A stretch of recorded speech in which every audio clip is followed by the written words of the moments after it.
Hello दोस्तों, education का अड्डा चैनल में आप सब लोगों का स्वागत है। और जिन साथियों ने अब तक हमारे चैनल को सब्सक्राइब नहीं किया है, सब्सक्राइब करें, बेल आइकन को दबाएं और अधिक से अधिक शेयर करें और देखते रहें एजुकेशन का अड्डा। और आज हम एक महत्वपूर्ण चैप्टर पढ़ने जा रहे हैं जिसका नाम है टेंस। और यह जो है इंग्लिश सीखने के लिए बहुत ही महत्वपूर्ण चैप्टर है। मेरा मानना है कि जिन लोगों को टेंस समझ में आ जाता है उन्हें इंग्लिश जो है बहुत ही सरल लगने लगता है। टेंस आप जब सीख जाते हैं तो आप जब बुक पढ़ें, कोई स्टोरी पढ़ें, लेटर पढ़ें, ऐसे पढ़ें तो आपको बहुत ही आसान लगता है। आपको ऑटोमेटिक सब चीज़ें समझ में आने लगती हैं, आपको इंग्लिश से प्रेम होने लगता है। तो ये चैप्टर इंग्लिश के नज़रिए से बहुत ही महत्वपूर्ण है। तो मैं निवेदन करूंगा आप सब लोगों से कि आप सब बड़े तन्मयता के साथ ध्यान से इस चैप्टर को सीखें। यदि आप ये सीख लेते हैं तो निश्चित मानिए कि आप इंग्लिश को और पढ़ने की आपको इच्छा होगी। तो इसलिए ये चरण जो है बहुत महत्वपूर्ण है। आइए आज हम सीखते हैं टेंस। उससे पहले आप लोग अपने साथ पेन कॉपी रखें और इस टेंस के अध्ययन के बाद आपको होमवर्क भी दिया जाएगा और उसको अगले वीडियो में उसको हम चेक करेंगे। तो पेन कॉपी साथ में रखें और देखते हैं टेंस। तो टेंस का मतलब होता है काल या समय, जो कि लैटिन भाषा टेम्पस से मिलकर बना हुआ है। इसका मतलब भी होता है काल। तो there are 3 kinds of tense. Tense जो होता है 3 प्रकार के होते हैं। टेंस कितने प्रकार के होते हैं? 3 प्रकार के होते हैं। पहला होता है प्रेजेंट टेंस, जिसको हिंदी में हम कहते हैं वर्तमान काल। दूसरा है पास्ट टेंस, भूतकाल। और तीसरा है फ्यूचर टेंस, भविष्य काल। तो ये 3 टेंसों के बारे में आज हम पढ़ रहे हैं। और प्रत्येक टेंस के 4 भाग होते हैं। There are 4 kinds of each tense. प्रत्येक टेंस के 4 भाग होते हैं, 4 प्रकार होते हैं। देखते हैं वो कौन कौन से होते हैं। तो पहला है इंडेफिनिट टेंस या इसी को सिंपल टेंस कहते हैं। दूसरा है कंटिन्यूअस टेंस या इसे प्रोग्रेसिव टेंस भी कहते हैं। तीसरा रूप हम पढ़ेंगे वो है परफेक्ट टेंस और चौथा है परफेक्ट कंटिन्यूअस टेंस। तो जो हमने 3 टेंस पढ़े उन सबके ये 4 प्रकार होते हैं। आइए हम उसको सरसरी नजर में देख लेते हैं एक बार। Present tense. प्रेजेंट टेंस के 4 भाग कौन कौन से होंगे? तो पहला हो जाएगा प्रेजेंट इंडेफिनिट टेंस, या हम बोल सकते हैं इसको प्रेजेंट सिंपल टेंस। दूसरा होगा प्रेजेंट कंटिन्यूअस टेंस या प्रेजेंट प्रोग्रेसिव टेंस। तीसरा होगा प्रेजेंट परफेक्ट टेंस और चौथा प्रेजेंट परफेक्ट कंटिन्यूअस टेंस। इसी प्रकार होगा पास्ट का। पास्ट का 4 क्या क्या होगा आप लोग भी बोलिए। तो पहला क्या हो जाएगा? पास्ट इंडेफिनिट या पास्ट सिंपल टेंस। दूसरा होगा पास्ट कंटिन्यूअस या पास्ट प्रोग्रेसिव टेंस।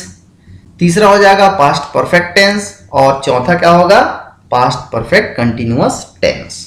ठीक, आगे चलते हैं, फ्यूचर का देख लेते हैं। फ्यूचर टेंस में भी इसी प्रकार 4 होगा। बोलिए पहला क्या हो जाएगा? वेरी गुड, फ्यूचर इंडेफिनिट और फ्यूचर सिंपल टेंस। नेक्स्ट क्या होगा? फ्यूचर कंटिन्यूअस या फ्यूचर प्रोग्रेसिव टेंस। अगला क्या हो जाएगा? फ्यूचर परफेक्ट टेंस और अगला हो जाएगा फ्यूचर परफेक्ट कंटिन्यूअस टेंस। तो दोस्तों हमको ये 12 टेंस होते, 3 टेंस हैं, उसके 4 प्रकार, कुल मिला के 12। हमको ये 12 टेंस सीखना है। हम how to translate into English, वाक्यों को हम इंग्लिश में कैसे बदलें, ये हमको सीखना है। तो ये हमको कौन सिखाता है? टेंस सिखाता है। जितने भी हम वाक्य बोलते हैं, सुनते हैं, अधिकतर वाक्य जो है टेंस से रिलेटेड होते हैं। हम ग्रामर पढ़ते हैं तो उसमें भी इसका एक महत्वपूर्ण स्थान है। इसलिए ये लेसन जो है इंग्लिश के नजरिए से बहुत ज़्यादा महत्वपूर्ण है। और हम ऐसा नहीं करेंगे कि एक दिन में सबको सीख लें, नहीं, हम बारी बारी एक दिन में एक सीखेंगे, उसको अमल करेंगे, तब जाके हमको वो समझ में आता है। कोई भी चीज एक दिन में नहीं सीखा जा सकता दोस्तों। इसलिए आज चलिए हम शुरुआत करते हैं प्रेजेंट टेंस और प्रेजेंट टेंस के पहले भाग प्रेजेंट इंडेफिनिट या प्रेजेंट सिंपल टेंस। दोस्तों, जो लोग एकदम नए हैं और जो जिन्होंने पहले से सीखा है, तो जो नए हैं उन लोगों से मैं कहना चाहूंगा कि ये हम पहला कदम बढ़ा रहे हैं, है ना। और पहला कदम बढ़ाना ही सबसे महत्वपूर्ण होता है। तो इसमें आप, मैं क्या बोल रहा हूं, नियम क्या कहता है, इसको आप बड़े अच्छे तरीके से आप थोड़ा इसको समय दें, समझें और फिर ट्रांसलेट करने का जो है अभ्यास करें। ठीक है। तो प्रेजेंट इंडेफिनिट टेंस या इसको क्या बोलते हैं? Present simple tense. आइए देखते हैं कि हम किसी वाक्य को कैसे पहचानें कि कोई वाक्य प्रेजेंट इंडेफिनिट टेंस का है ना। तो इसके लिए हिंदी में जो वाक्य है, उन वाक्य के अंत में यदि ता हूं, ता है, ते हैं, ती हैं, इस प्रकार के शब्दांश वाक्य में आते हैं, तो इसको हमको देख के समझ जाना है कि ये वाक्य किससे रिलेटेड है? प्रेजेंट इंडेफिनिट या प्रेजेंट सिंपल टेंस से रिलेटेड है। अब हम हिंदी में तो पहचान लिए कि भाई ये प्रेजेंट इंडेफिनिट टेंस का है। अब इसे कैसे हम इंग्लिश में ट्रांसलेट करें? तो इसके लिए एक पैटर्न होता है। हमको सबसे पहले सब्जेक्ट लिखना पड़ता है और अकॉर्डिंग टू सब्जेक्ट, सब्जेक्ट के अनुसार ही हमको वर्ब का फर्स्ट फॉर्म, देखिए लिखा हुआ है first form of the verb oblique या एस या ईएस, हमको या तो वर्ब का फर्स्ट फॉर्म लगाना है या वर्ब के फर्स्ट फॉर्म में एस या ईएस हमको लगाना है। इसके बाद ऑब्जेक्ट को लिखा जाता है और जितने दूसरे वर्ड्स हैं वो उसके बाद में। तो पहले सब्जेक्ट लिखना है, उसके बाद अकॉर्डिंग टू सब्जेक्ट वर्ब में वर्ब का पहला रूप रहेगा या उसमें एस या ईएस। ठीक है। तो इस टेंस में हमको ये वर्ब में एस या ईएस कहां पर लगाना है, यही हमको सीखना है। और एक ये छोटी सी लाइन ही आपको परेशान करने वाली है, तो इसलिए आप इसी को बड़े अच्छे से आप सीखें, समझें। इसके लिए मैंने पहले वीडियो में पर्सन आपको बताया है, वही यहां पर आपको हेल्प करेगा, आपकी मदद करेगा। चलिए देखते हैं वाक्य, देखते हैं वाक्य। मैं जाता हूं, हम जाते हैं, तुम जाते हो, वह जाता है, वह जाती है, वे जाते हैं। तो हम देख रहे हैं कि वाक्य के अंत में ता हूं, ते हैं, ते हो, ता है, ती है, ते हैं, ये अंत में आ रहे हैं। यह हमको यह बताता है, इंडिकेट करता है कि वाक्य किससे रिलेटेड है, किससे संबंधित है। तो प्रेजेंट इंडेफिनिट टेंस या प्रेजेंट सिंपल टेंस से रिलेटेड है। यहां पर मैंने एक ही वर्ब का इस्तेमाल किया है, जाना का, क्योंकि आपको समझने में आसानी हो करके। ठीक है। अभी देखते हैं कैसे हम इसको ट्रांसलेट कैसे करें, कैसे कर सकते हैं। How to translate into English this sentences, इन वाक्यों को हम कैसे इंग्लिश में बदलें। इसके लिए बहुत ही सरल नियम है, उसी नियम को आपको ध्यान में रखना है। आइए देखते हैं। तो नियम है, यदि कर्ता फर्स्ट पर्सन, सेकंड पर्सन या थर्ड पर्सन प्लूरल नंबर हो तो केवल क्रिया का पहला रूप लगता है। ठीक है। फर्स्ट पर्सन यानी क्या हो जाएगा आई वी, सेकंड पर्सन यू, और जितने भी थर्ड पर्सन प्लूरल नंबर के सब्जेक्ट होंगे उनके साथ हमको क्या लगाना है, क्रिया का पहला रूप लगाना है। ठीक है, if subject is first person, second person और third person plural number, then we have to use only first form of the verb. ठीक, इसी का दूसरा रूप देखते हैं। सेकंड नियम क्या है, यदि कर्ता थर्ड पर्सन सिंगुलर नंबर हो, है ना। आप एक चीज को भी ध्यान में रखें तो ये नियम आपको समझ में आ जाएगा, है ना। क्या बोल रहा है, यदि कर्ता थर्ड पर्सन सिंगुलर नंबर हो, थर्ड पर्सन सिंगुलर नंबर हो तो क्रिया के पहले रूप के साथ एस या ई एस लगता है। If subject is third person singular number, then we have to use S और ई एस विथ वर्ब। हमको वर्ब के साथ में एस या ई एस लगाना है। कब लगाना है, जब subject third person singular number हो। इसी को ध्यान में रखना है, थर्ड पर्सन सिंगुलर नंबर यदि है तब आप उसमें एस या ई एस लगाओ। यदि वो फर्स्ट पर्सन होता है, सेकंड पर्सन है, थर्ड पर्सन प्लूरल नंबर के सब्जेक्ट हैं तो आपको क्रिया के पहले रूप को ही लिखना है। चलिए देखते हैं, मैं जाता हूं। मैं जाता हूं वाक्य है, हम कैसे इसको इंग्लिश में बोलेंगे, तो इसके लिए हमारे पास दो नियम हैं। यहाँ पर भी आपके सहूलियत के लिए बना के रख दिया गया है। आपको इस प्रकार के सब्जेक्ट मिलते हैं तो केवल क्रिया का पहला रूप लगाइए। ठीक है, ध्यान में क्या रखना है, यदि थर्ड पर्सन सिंगुलर नंबर होता है तभी आपको वर्ब में एस या ई एस लगाना है।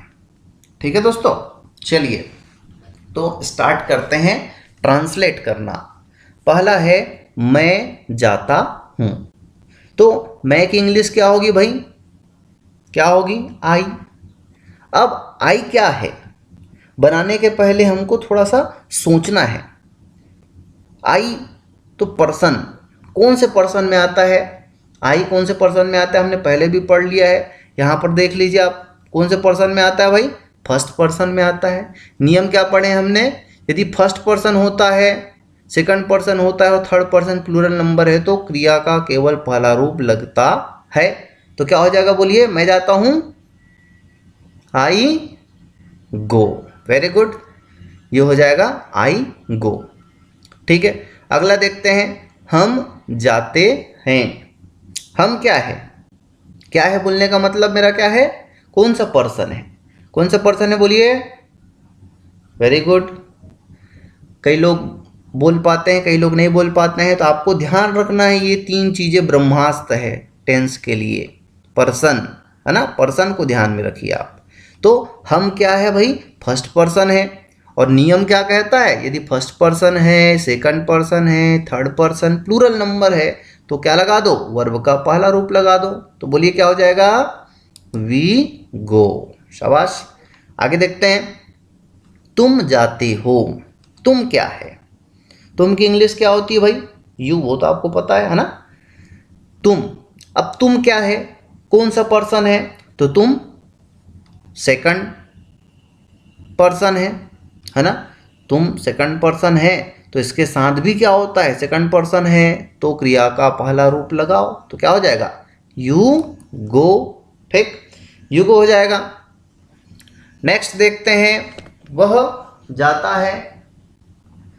वह जाता है, तो वह क्या है, कौन सा पर्सन है, तो वह कौन सा पर्सन है भाई, थर्ड पर्सन सिंगुलर नंबर, है ना। यहां पर हमको ध्यान रखना है वह क्या है, हमारे लिस्ट में क्या वह देखिए नहीं है ना, यानी वो क्या है, थर्ड पर्सन सिंगुलर नंबर है तो क्रिया के पहले रूप के साथ एस या ई एस लगता है।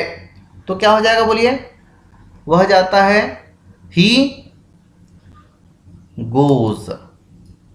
ठीक है, क्या हो जाएगा, ही गोज। क्यों हुआ भाई, क्योंकि ये थर्ड पर्सन सिंगुलर नंबर है, इसी को आपको ध्यान में रखना है। यानी महत्वपूर्ण चीज क्या है, पर्सन। पर्सन यदि आप जानते हैं तो आपको कोई भी दिक्कत होने वाली नहीं है। वह जाती है, तो यहाँ पे क्या हो जाएगा, वह जाती है, जाती है यानी क्या क्या चीज है, यहाँ पे स्त्रीलिंग है, तो शी क्या है, वो भी थर्ड पर्सन सिंगुलर नंबर है, तो हो जाएगा सी गोज। ठीक, वे जाते हैं। चलिए, वे, तो वाक्य बनाने में आपको हड़बड़ी नहीं करना है। वाक्य बनाने के पहले हमको पर्सन और जो रूल है इसको अपने माइंड में थोड़ा सा रिव्यू करें, उसके बाद सोचे समझे फिर बोलें, ठीक है ना। वे, दे क्या है, तो यह जो है, बोलिए क्या है, थर्ड पर्सन प्लूरल नंबर। तो थर्ड पर्सन प्लूरल नंबर यदि होता है तो हमको क्या करना है, केवल क्रिया का पहला रूप ही लगाना है। तो क्या हो जाएगा, बोलिए, दे गो। दे गो, क्यों गो हुआ भाई, यहां पर गोज लिखे हैं, यहां पर गो लिखे हैं, बस इसी चीज को समझना है हमको ना, क्यों हमने यहाँ पे गोज लिखा और क्यों गो लिखा। तो चलो कोई बता सकते हैं आप लोग, क्यों गोज लिखा यहाँ पे हमने,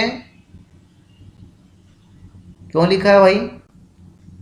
ठीक, क्योंकि ये वह जो है वो क्या है, थर्ड पर्सन सिंगुलर नंबर, इसलिए हम वर्ब में एस लगाते हैं या ई एस लगाते हैं, और यहाँ पर थर्ड पर्सन प्लूरल नंबर है इसलिए क्रिया का पहला रूप लगेगा।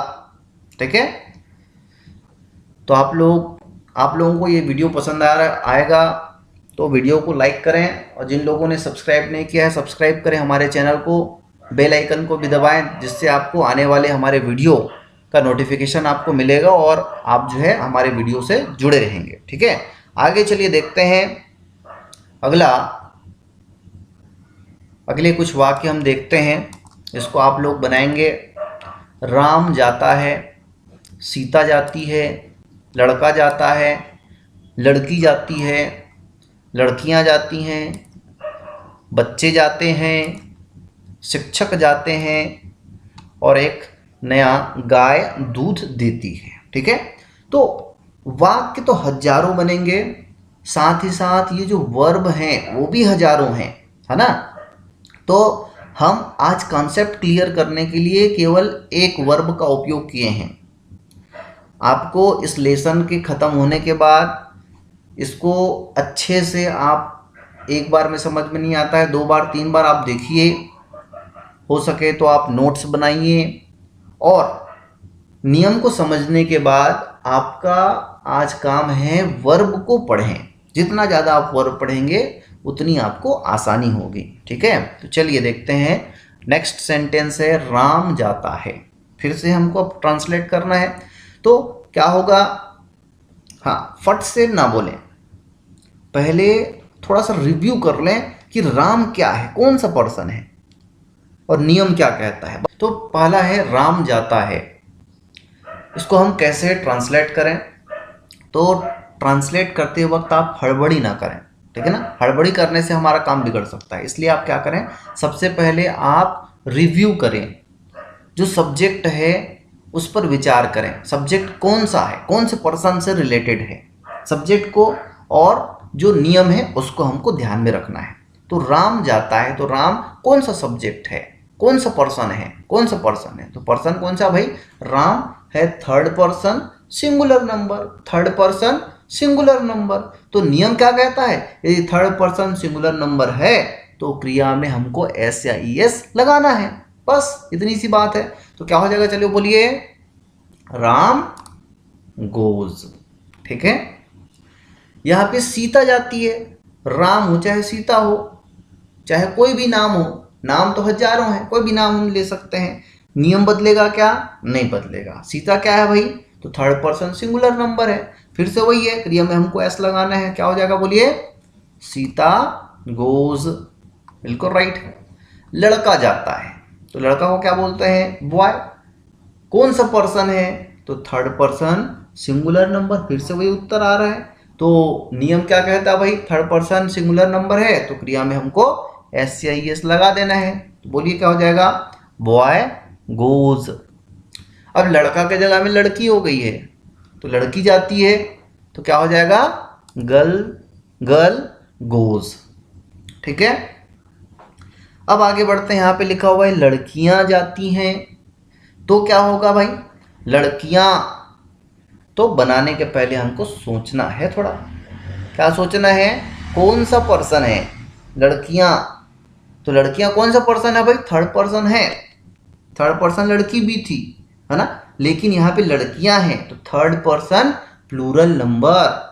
और थर्ड पर्सन प्लूरल नंबर में क्या होता है, क्रिया का केवल पहला रूप लगता है, तो क्या हो जाएगा, गर्ल्स गो। वेरी गुड, क्या हो जाएगा, बोलिए फिर से, गर्ल्स गो। ठीक, बच्चे जाते हैं, तो बच्चे, बच्चे यानी चिल्ड्रन, चिल्ड्रन यानी क्या है, थर्ड पर्सन प्लूरल नंबर। देखिए पर्सन बहुत सरल है ना, first person second person, first में आई वी, सेकंड में ओनली यू, बाकी जो बचा वो क्या, महंगाई मार गई, नहीं नहीं, बाकी जो बचा वो थर्ड पर्सन सिंगुलर नंबर होंगे, या तो क्या होंगे, थर्ड पर्सन प्लूरल नंबर। ठीक है ना, तो बच्चे हैं, चिल्ड्रन है, यानी क्या हो गया, थर्ड पर्सन प्लूरल नंबर। नियम क्या कहता है, थर्ड पर्सन प्लूरल नंबर है तो केवल क्रिया का पहला रूप लगाओ, तो लगाओ क्या हो जाएगा, चिल्ड्रन गो। ठीक है, शिक्षक जाते हैं, तो यहां पर देखिए शिक्षक जाते हैं, यहां पर हैं लगा है यानी बहुवचन है ना, तो बहुवचन है, शिक्षक हैं, तो कौन सा पर्सन होगा भाई, ये भी होगा थर्ड पर्सन प्लूरल नंबर।